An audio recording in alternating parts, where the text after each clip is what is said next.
machielo ma wantiere kod chenro makende mar penja laktar. Mate chenro ni en Ruth Otieno, kenda mor mokalo ni wendowa daktari wantiere studio ka.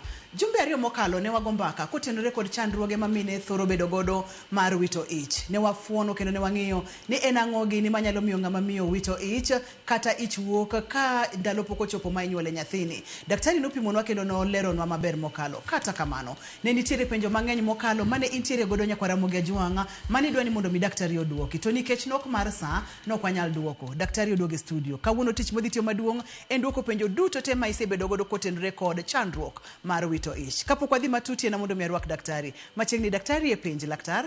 Erokamano ahinya Ruth. Agwero kamano kuom duogo kendo mondo walos kodu e wach mar wito ich.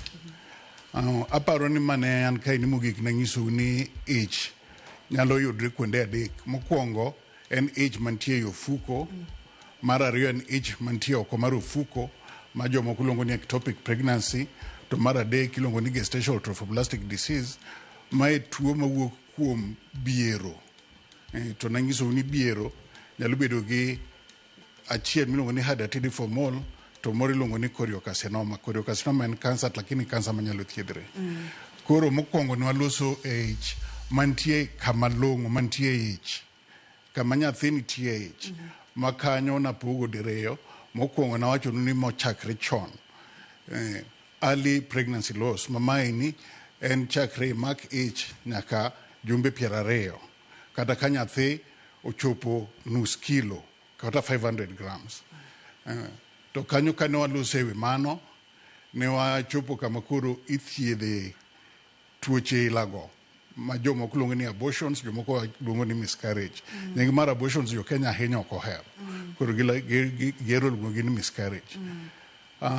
Kwa kanyo nitie kama kinyuole nyathi to nyathi ok nyal survive malong'o, ahinya ka nyathi owuok gi jumbe 20. Iyudo ni kar jumbe 20 ken nyaka 28 nyathi dipo ok survive maber ahinya. Lakini nyithindo chako survive maber from 26 weeks of gestation.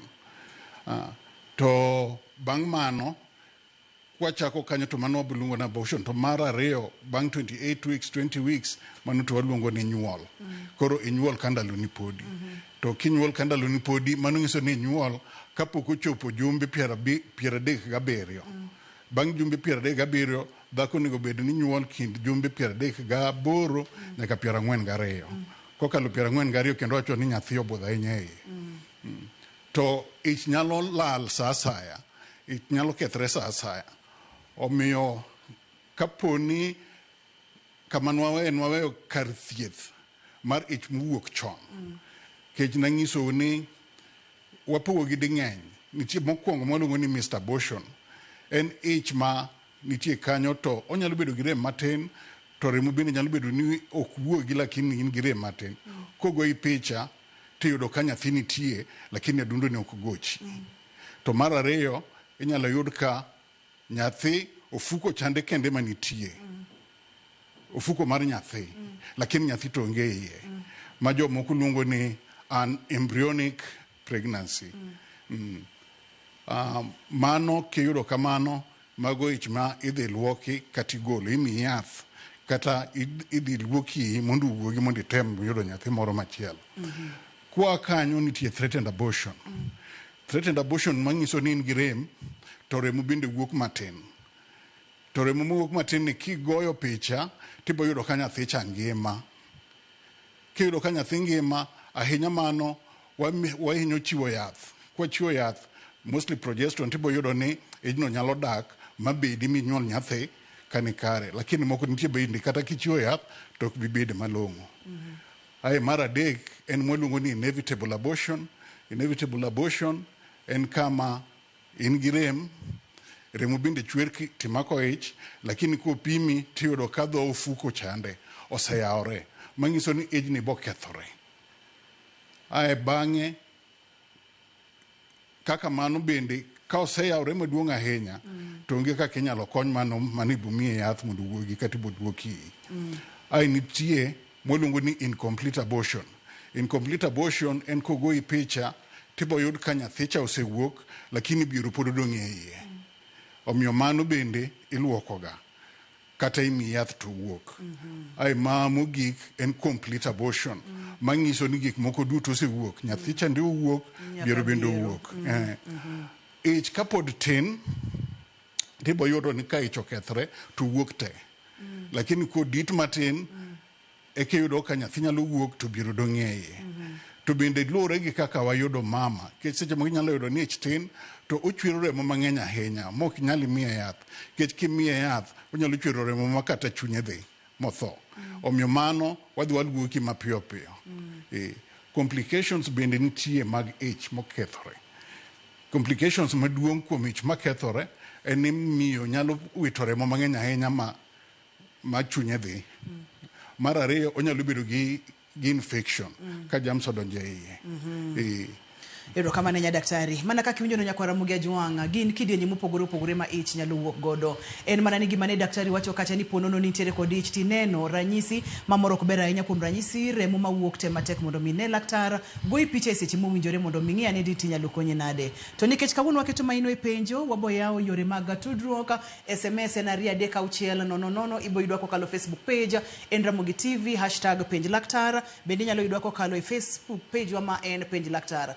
Achiel kachiel nyaka penjo mane wantiere godo juma mokalo daktari, kato bong'ia ne yore mopogore opogore minyalo geng' godo ich mawuok kaka wamedo sudo gi chenro ma kawuono. Daktari entiere kod penjo ma bende achiel kuom jogo ne wacho kacha ni ich masik wuok kinde ka kinde, iye mokwongo no wuok gi dweche 4, ich mar ariyo kendo chako wuok gi dweche 4, chandruok nyalo bedo ni en ang'o? Ich ma osewuok diriyo kata mang'eny moingo diriyo waluongo ni recurrent abortion kata recurrent pregnancy loss. Ahinya mosewuok bang' dweche 4, dweche 3, mago hinyo bedo ga ni gin anatomical problem. Inyalo yudo ni ofuko mar nyathi nigi problem. Achiel, cervix chande nyalo bedo ni ok dinre maber, maluongo ni incompetent cervix. Or onyalo bedo gi gik machalo gi fibroids. Onyalo bedo ni en gi nitie weakness moko minyuoli godo because ne kama manini gi ich notiyo gi yath moko machalo gi stilbestrol. Omiyo cervix chande ok nigi tek ahinya. Wanyalo bedo gi septum in the uterus. Mano anatomical, lakini nitie moko mabende wawacho ni late pregnancy loss. Iyudo ka nitie gik moko machalo tuoche. Inyalo bedo gi infection. Inyalo bedo gi hormonal insufficiency. Lakini ahinya ich makethre kind dweche 3 gi dweche 4 ber kirange maber mondo ne ka en incompetent cervix. Kata ka ogoye picha to nyalo yudo ka nitie gimoro e iye. Nikech wantiere kor gweng' seche mowacho ni septum ei od nyodo, itemo wacho ang'o mondo mi nyakwara Mugia Jwanga owinje maber? Ofuko mar nyathi ka chwere, seche mochwere ka nyathi cha pod tin. Nitie konchiel mowuok koracham to gi korachich. Ka giromo kama girome no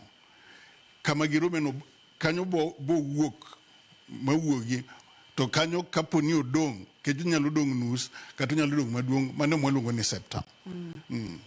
E seche mwantiere kani daktari kidenye mopogore opogore, onyalo wuok e ndalo mokwongo kata e diere kata ka koro nyathi chiegni mondo mi onyuole. Ranyisi magi maka ng'ama miyo neno to nego beni ochichni nyaka bed ni ijini dhi wuok kopogore kod remo mawuok kuom ng'ama miyo mapek. En ga remo to mar ariyo rem. Kech koda ich tin inyalo yudo rem machal gi muoch. En rem mabiro to dhi. To rem ni jomoko nitie manyalo chachi ma miyo en yen kata infection mar lach. Jomoko be nitie madhi oko saka sama inyalo we ni gidieo, lakini en rem no. Kiwinjo rem tineno remo, mano nyalo nyisi ni nyathi dwa wuok. Mar ariyo en ni ranyisi ni en gi ich. Onyalo nyisi ni nyocha ok aneno remb dwe. Nitie moko ma bende biro moko nyisi ni gin gi remb dwe, lakini ahinya ibo yudo ni ne en gi remb dwe mosekalo jumbe 4 manyiso ni en gi ich. Pregnancy test bende kitimo tibo yudo ni en positive. Erokamano. Nikech kawuono en odiechieng' penjo, yiena wamake gi kanyo, to kapok wamake yiena mondo mi akawie simu achiel koka wadhi e yweyo. Halo penje laktar. Halo Monica. Yes. Machiegni penj laktar. Na penjo daktari. And it's not. I'm just looking for either me, which are chico, Maggi Bapeto, or Rama to cut this style, things a man for the food. So, Mama Masamoro Canelli. Iwacho ni ejno en mar dweche adi? Osekalo dweche 9. Ej mosekalo dweche 9 nyalo bedo ni ejno ok nitie ofuko. Waluongo ni abdominal pregnancy. Ber kipimi ultrasound mondo ne.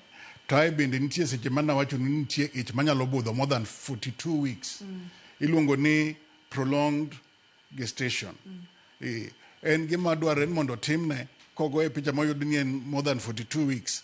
Inyalo miye yath mondo nyuol. Kata inyalo yange yengo to waluongo ni cesarean section. Inyalo timne cesarean section kaponi otem miye muoch to kubiro. Timo ne cesarean section igolo nyathino. To kaponi en ich mantie oko mar ofuko, mano be nitie kaka wathiedho ga, wagolo ni nyathi ka happy bear, kech ng'eny ich mantie ofuko gikethre ga chon ahinya mok gichop gestation no. Wamake gi kanyo kik dhi mabor kik isudi seche mamake gi kanyo no. Ka intiere kod penjo ornwa ote namba mar SMS en 23600. Inyalo yudwa yore mag simu bende to wadhi kawo simu ka waduogo, omiyo kik idhi mabor kata matin kik isudi.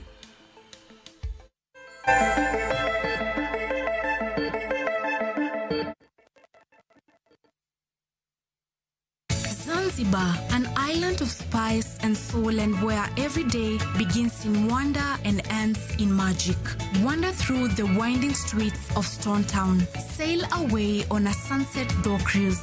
Breathe in the rich scents of the spice farms and escape to Namba Island for a day in paradise. Come with someone you love or come alone and make the island your own. Enjoy 4 unforgettable nights from only $950 per person sharing or $1,190 for a solo trip. Book now and let Zanzibar be your next great story. Call 0703-254-254 or viewtravel.com. View Travel. Dream, explore, discover.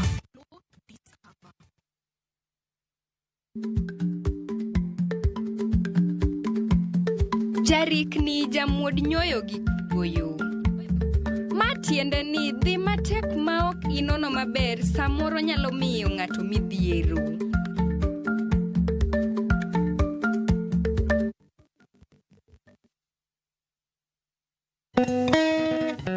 Buk mare mar wer ne omiyo yudo thuolo modonjo e jolweny mag Kenya Army. Na adonje jeshi kadonje tabedo posted Kahawa Barracks. Unit maro ema logistics. Retired Warrant Officer 2 kendo jangolo marauma mar Benga Jim Likembe miyo wuodhe mar thum e chenro mar ng'ejo thumbewa. Nyakindu jawaya kachako Benga nyamos aparo godo riche moke unera. Tudrigi Solomon na Tito Kafaya Jumani Eramogi TV ng'ejo thumbewa kik bai.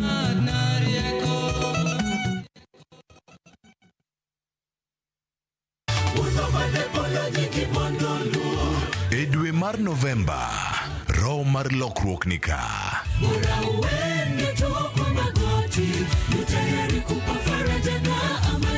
Riwri kod ambassadors kod rowere mag kanisa mar Seventh Day Adventist.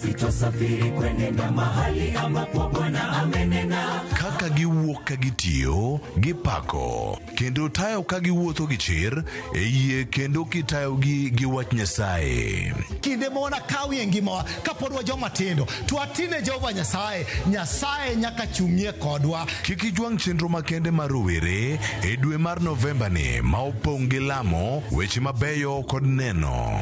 Ni ng'ato kapodi rawera tini Nyasaye, kapodi ngima tine. Injili ngima, ngeso ka ngeso, sari okinyi mana e Ramogi TV.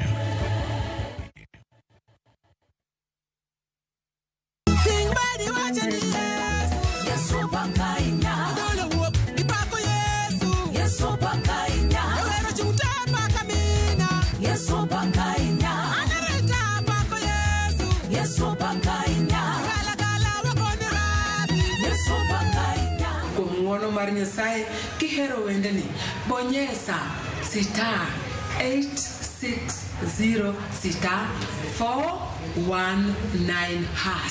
To par ni ya Ramogi TV. Any od jower duto te.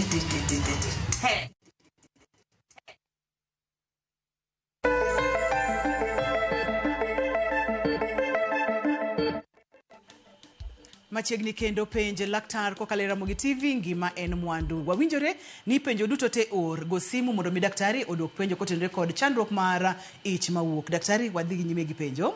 Antiere kod penjo moro ka awacho kacha ni penjo nani ng'ama nigi infections bende nyalo ting'o ich manyuol adier. Mano meri ka ntiere bar union Nyahera. Infections nyalo miyo ich wuok. Infection nyalo miyo ich kethre. Infection manie lach ma jomoko luongo ni urinary tract infection to manie lach wanyalo mi yath mathiedhi. Infection marach en miluongo ni chorioamnionitis manyiso ni sak kata ofuko mar nyathi kimako ich nitie sak moro ma nyathino bede moting'o ga pi. Infection kodonjo iye kanyo to mano ejno nyaka gol. Kech ejno kobet kanyo kodhi miyo to miyo kendo nyalo bedo gi tabu kech obo bedo gi systemic infection mano en ga infection marach ahinya manyalo nego kata miyo no. So ejno bo wuok. Infections thoth ne kaka mage daktari, tuoche kaka mag nyaye kose tuoche mage? Infections mang'eny madonjo ga kanyo gin infections moa piny kadhi malo. Nyalo bedo nyaye, nyalo bedo infection moa chien kuma okumaduong, losruok maduong.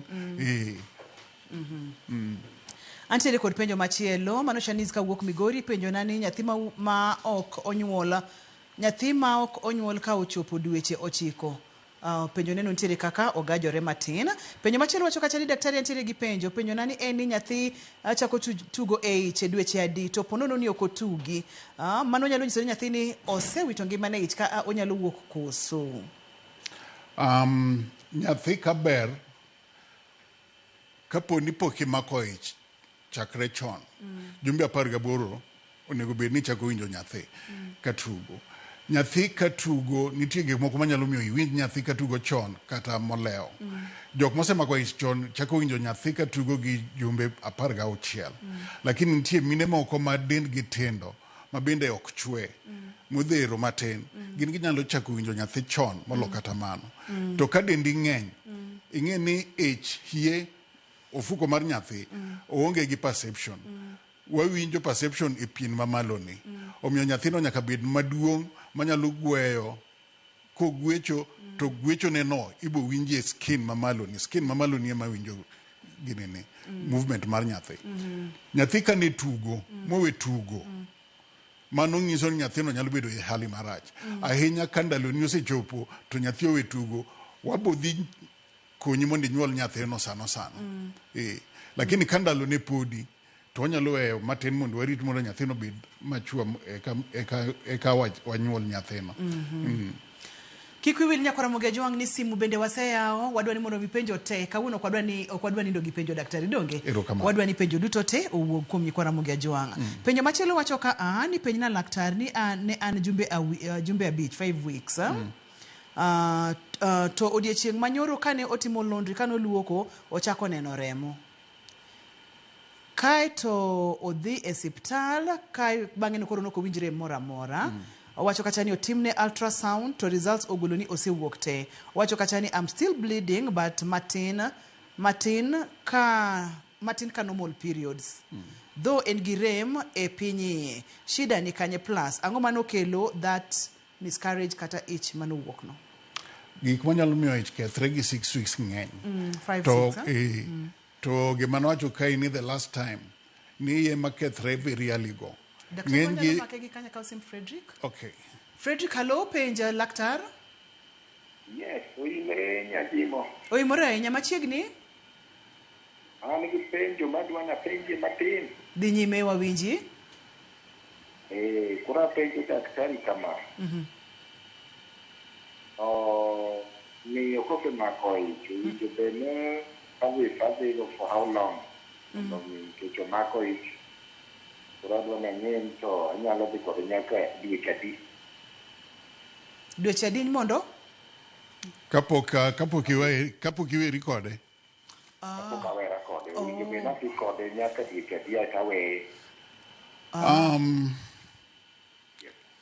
Riwruok gi jaodi kapo ni in gi ich luwore gi kaka miyo winjo. Kech nitie miyo moko mok dwa wachno ka gisemako ich.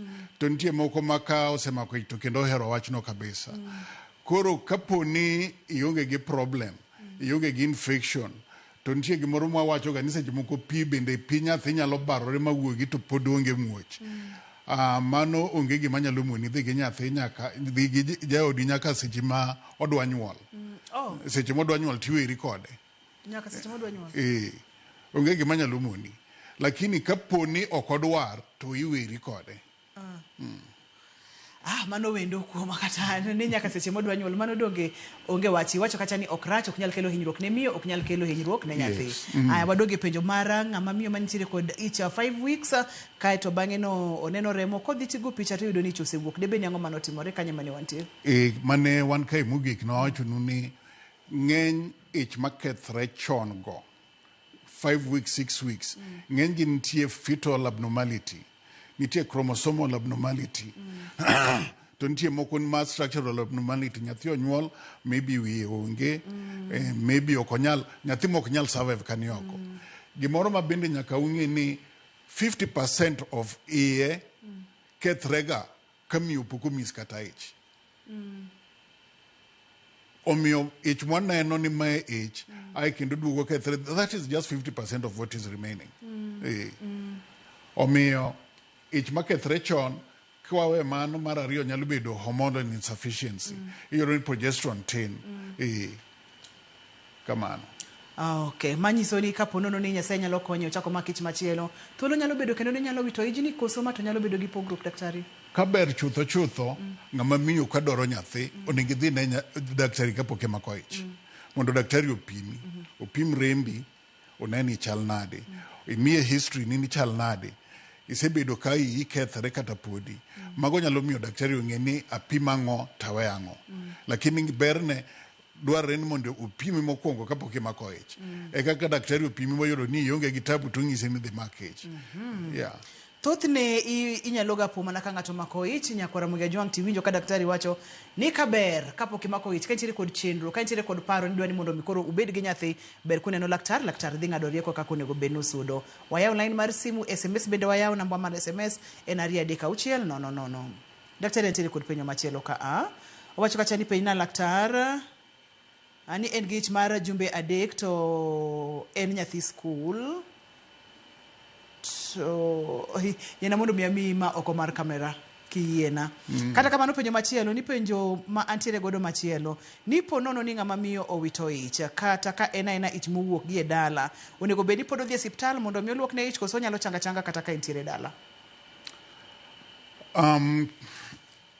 Chakre chon ji ne nyuolga kata e mier. To sani ka daktari nitie ang'o ma dimoni dhi mondo nyuol kama ber maka tabu moro wuoke tinyalo konyi e yo mayot. Omiyo kata kapo ni nyuol dala tinyuol maber dware ni mondo idhi mondo dhi opimi mondo ne gik moko duto ni kare. Yena mondo mi akaw sim Priscilla kata waduo kanyo. Kamano. Priscilla, hello, penja laktar. Hello, Ruth. Machiegni Priscilla. Apenjo ni ha.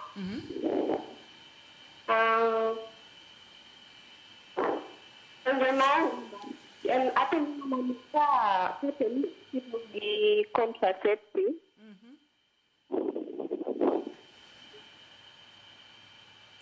So, I actually ki more no. So maybe good here, no. It doesn't have sex now get protection. Are you supposed to monyomora koso negative now? Can it you get mar post coital? The emergency. What emergency? What's any contraceptive? Koro kanyo ni ena emergency koso ena na mapilegi. Kechiath minya lutio godo kamano ka kiloso no. Maybe an emergency pills. Emergency pills kaber chutho onego bed ni kikiti gi mang'eny moloyo 4 e dwe. Manyiso ni ober gi gimopore. Okober gi gimoro ni gimitimo pile ka pile. Omiyo kapo ni ja skul to iduogo mana dichiel e juma mondo ine jaduong', mano dware ni mana dichiel e juma no. Lakini ok ni pile ka pile no bo kelo problems mago bende. Ndalo mabiro. Pile ka pile bro kelo chandruoge e ndalo mabiro. Nyakwara Mugajwang' namba mar SMS na 36000 line mar simu bende waseyao en wito ki ich kata iye Mawuok. Mano e line makawuono waliwo penjo kolwore kod line no. Kata kamano yeno wakaw yueyo wayud weche manyien e yo machuok kati wadhi nyime kwaseyudo yueyo matin.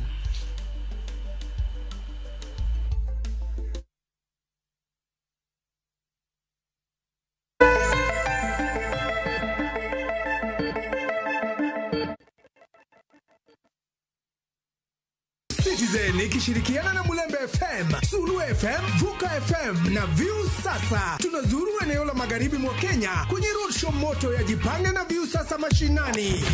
Ni kuanzia Jumatano tarehe 5 hadi Jumamosi tarehe 8 mwezi huu wa Novemba. Jipange ushinde na View Sasa. Ni burudani pamoja na nafasi ya kujishindia zawadi kemkem na mamilioni ya pesa. Tuna 50,000 kila siku, 500 kila wiki na grand prize ya shilingi milioni 2. Tarehe 7 ni Kimaeti, Mianga, Malaba, Busia, Mundika, Bumala, Butula, Ogalo, Koyonzo na Nambale. Tutakuwa na Munai, Machoka, QT na Atea kutoka Radio Citizen, Dr. Tunde, Samuel Kisondio na Brian Kaitano kutoka Sulu FM, Shifalongo, Kevin Nandwa na Pamela Kadima kutoka Mulembe FM na Margaret Asava, Bruce Kanzika na Vanoti Sendi kutoka Vuka FM, bila kusahau Mukala Junior kutoka View Sasa. Burudani ni kutoka kwa A Boy from Lubao, Emmanuel Musindi, Mika Wanyenje, Opeta Musungu, Vincent Ongidi na Anko Nico. Tokea tujipange na View Sasa mashinani.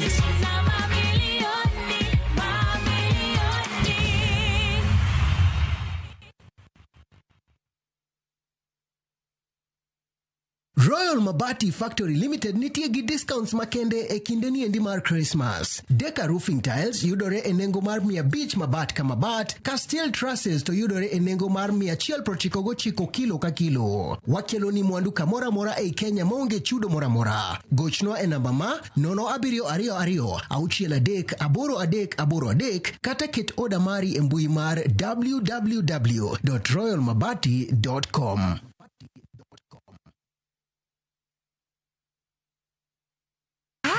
Hello, who is here? E gweng'ni, wach landore mapiyo moloyo ote mar pesa. Kendo nyiero en chenro mar oganda. Ni papo wene ng'awa, ni papo. Chief ong'eyo wachno, kata jopeng' ong'eyo. Ka chieng' tich abich ochopo, waduto wachokore. Ok ne baraza, to ne nyarkochia.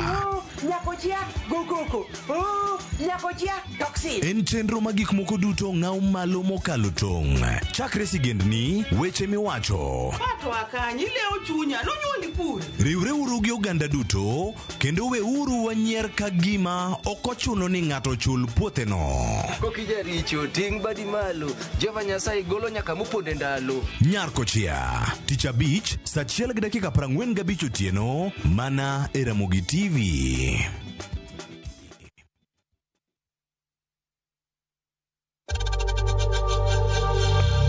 We know times are tough, so save money by buying airtime from M-Pesa to any network with zero transaction fees. Dial *487*2# and get your airtime PAP with zero transaction costs.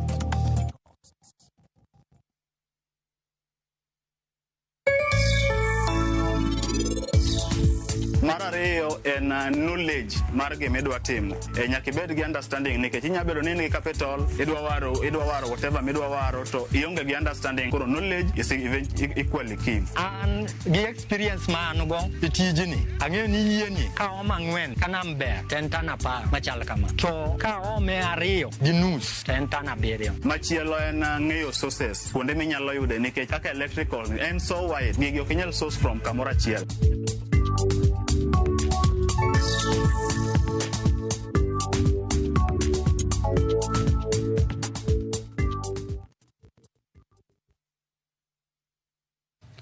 For you who kept going with no roadmap, you held everything together even when no one saw how heavy it was, You held babies and broken hearts at the same time.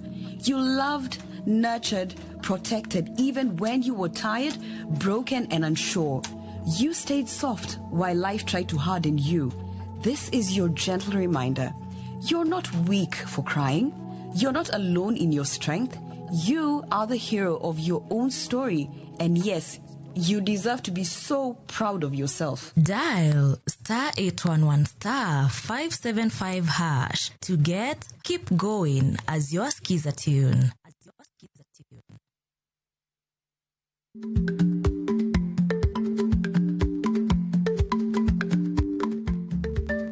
Dhako muol kadonjo, matiende ni, bedo ni ng'ato ling' e kinde ma owendo, ok ofulo ni omuol. Samoro en kod kido mamoko.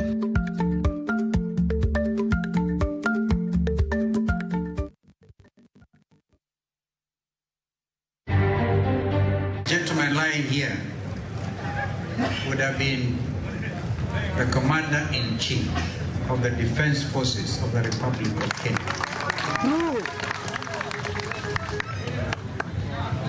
We've been to the trenches with my brother. Jatend Wiper Kalonzo Musyoka osingo mar mako motegno lwenj telo makare kaka yor dhialo dwach mosenindo Raila Odinga e kinde limbe mare Kang'o ka Jaramogi. Kata sani okwawinj maber, wawinjo matek, to wakwayo sirikal ma Kenya gi sirikal ma Tanzania mondo giyudnwa konyruok, gikonywa mondo wayud nyathiwa no, mondo duogunwa body mare mondo waiki. Anyuola John Ogutu, ja-Kenya manonegi kinde tule piny Tanzania, ywak ne piny owacho ma pacho ka mondo konygi kelo ringre no pacho ka mondo giiki. At the moment, county government has moved more than 2,000 people using their transport since the 2nd of this month. That was on Sunday when we started the rescue mission. Jodak makihoto e gwenge ma Naivasha kia kuma gichom, e sama nam Naivasha medo umo kar dak no.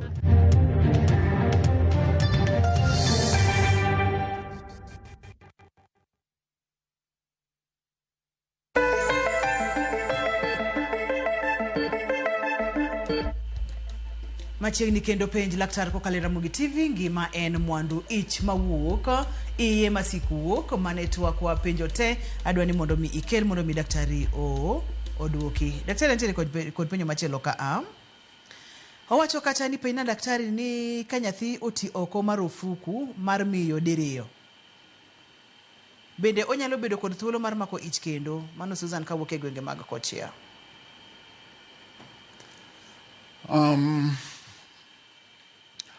Kapo ni mako ich oko marufuko ka ijno nentie tube mogol tube mokwongo ai kendo mar ariyo biro momako tube machielo mogol pod inyalo mako ich, lakini koro nyaka iti gi yore masani miluongo ni IVF, in vitro fertilization. Mano inyalo mimiyo no yath tae ikawo tong' kagwuok e ovary ne tiriwo gi nyodo mar chuore tae nyathi moselosre no iduoke iye. To ok do makich naturally kapo ni gin e tubes.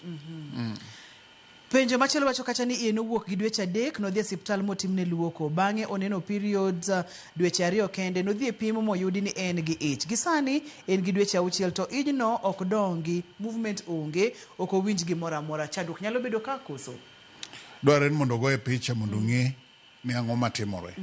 Nyathino kangima kech dweche 6 onego bed ni nyathi ka gwecho tiwinjo. Mondo ne ni nyathino ngima koso ok ngima. Aparo ni kogoyi picha nyalo konyi. Tem matek mondo mi odhi mondo mi ogoyi picha yud kaka inyalo konyo. Simu bende wayao, SMS bende wakao. Daktari dwa duoko penjo tema intiere godo.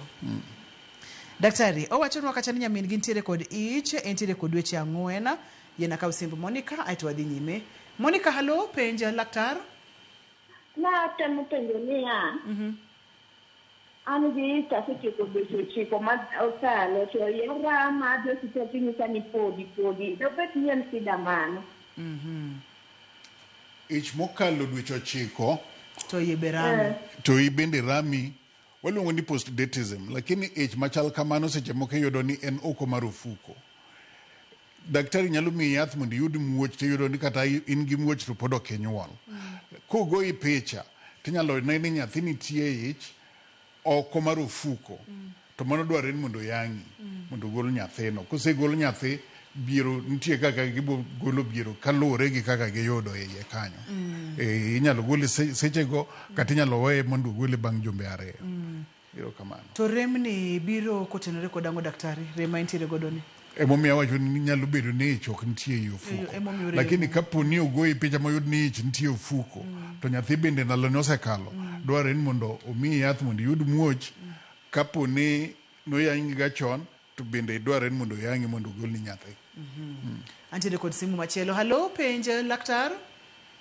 Ruth. Machiegni? Mos awito jawinjo nano.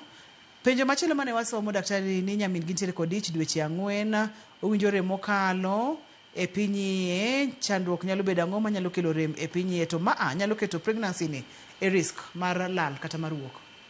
Nitie mine moko mabedo ga gi rem. Tunge gi momiyo gin gi rem no. Jomoko nitie mayudo rem, to rem no nyalo dhi nyaka bang' dweche 3 kata 4 kanyo to rem rumo. Koro gibedo abeda gi ich maber maonge rem. To ka in gi rem onego goyi picha mondo ne ni nyathino en kare koso ok en kare. Ka nyathi nitie oko mar ofuko nyalo bedo gi rem. Ka ich dwa wuok bende nyalo bedo gi rem. To seche moko ka in gi ich dwa wuok inyalo ne ka remo nitie kind ofuko mar nyathi to gi biero cha. Waluongo ga ni subchorionic hemorrhage. Mano nyalo nyisowa ni nitie gi nene. Ich dwa kethore ti dhi hospital ti mi. Ayano kosim job daktari? Yeah. Job, halo, penj laktar? Awi. Rawat moro ni IVF.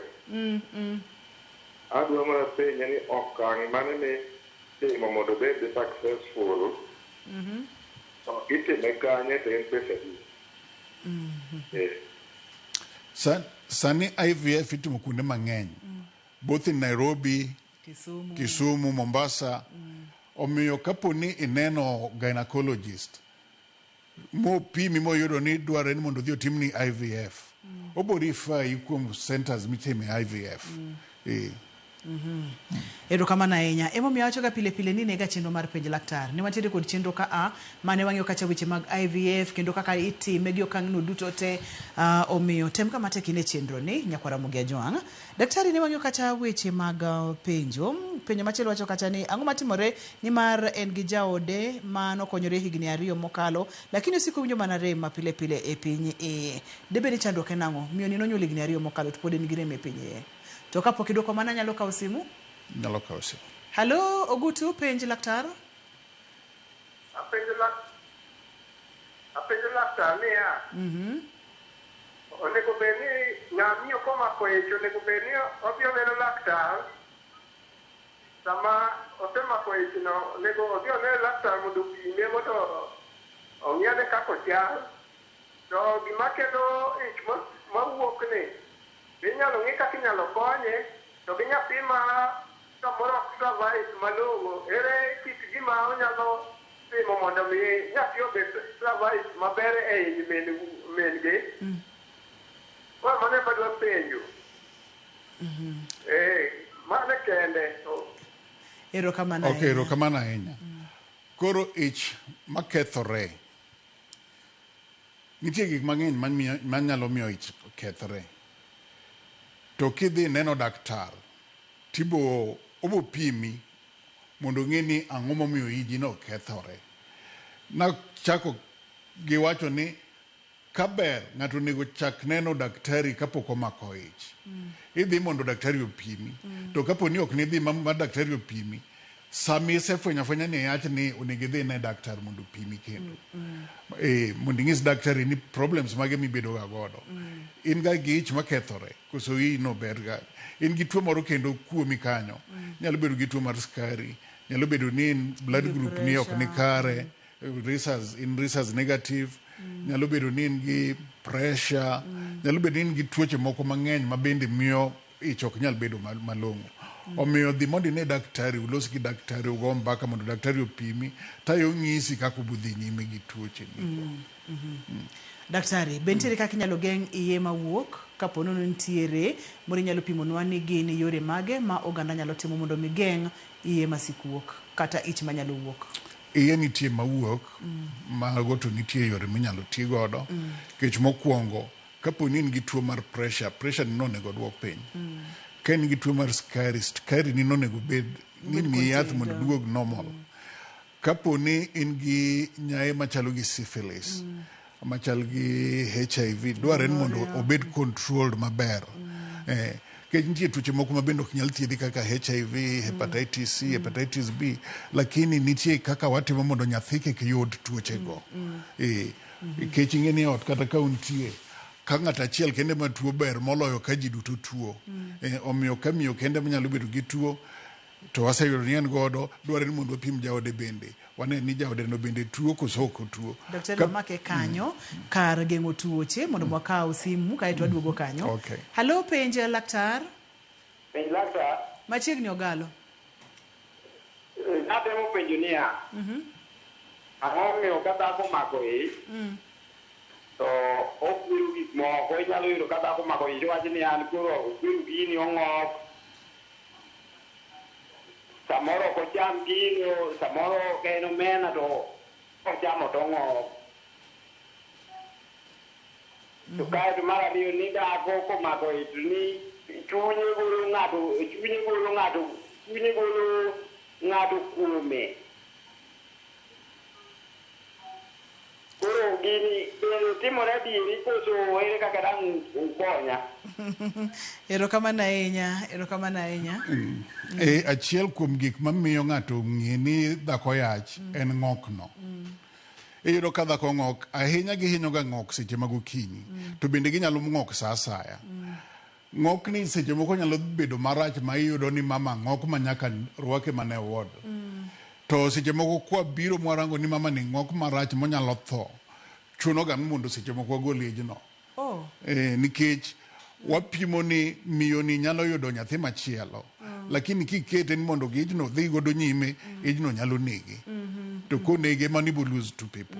Iwito nyathi to ito min gi.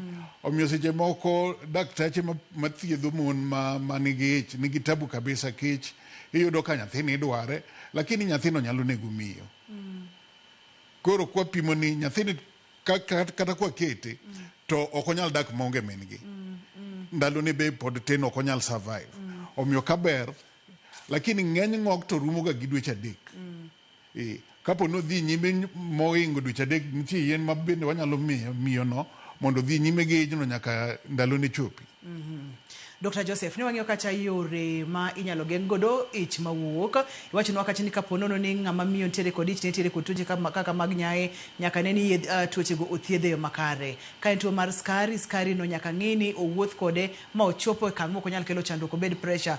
Tuoche kaka HIV daktari wacho kacha nitiere kaka tindi timo mondo mi nyathi nyuol kaonge kod kutegi. Yo mane ma kendo wanyalo geng'o godo ich mawuok ka watieko chenro ma kawuono. Nitie kendo mine ma hormones gi ok ni kare. Wanyalo medo gi hormones especially progesterone mondo ino kik wuogi. Nitie mine moko miyudo ni cervix chande loose inyalo ketne gi stitch. Nitie miluongo ni McDonald stitch, nitie moro bende iluongo ni Shirodka stitch. Nitie seche moko ma bende wanyiso mine go ni mondo gibed mos ginind piny mondo kik gitim gimoro amora. Nikech mwakwer gin mondo kik nind kata gi chuogi. Kech ing'e ni seche monindo gi dichuo no seche ma miyo chopo e orgasm cha iye cha bedo ga gi contractions mane part of the orgasms ma giyudo to mano nyalo miyo ich kethre.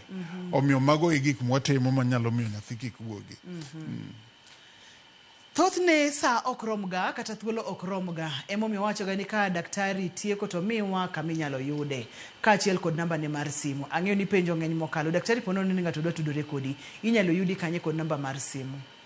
Ana wuon atiyo an Nairobi kaeni iyuda Afya Center anie second floor. Namba na mar simu en 0 7 2 2 5 1 auchiel abich gi ang'wen auchiel. Inyalo nuoyo? 0 7 2 2 5 1 auchiel abich ang'wen auchiel.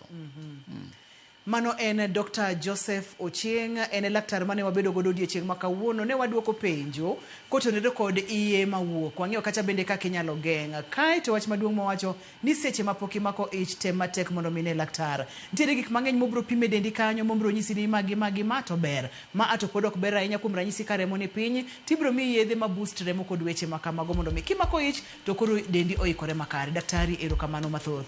Erokamano. Ne jogo picha mawa, ne jogo mochung' ne taya kachiel kod dole studio ka adwoko ne gero kamano mang'eny. Ne director na Bob Wafula, producer na Papecho Okoth, Nyameja, erokamano mathoth. To maduong' moloyo ne in jahera mar chenro mar penj laktar, wamed kete mana ka mondo wayud kaka wanyalo ng'eyo kaka wabedo kod ngima makare nikech ngima en mwandu. Ani luonga ni Ruth Otieno, oriti uru masane.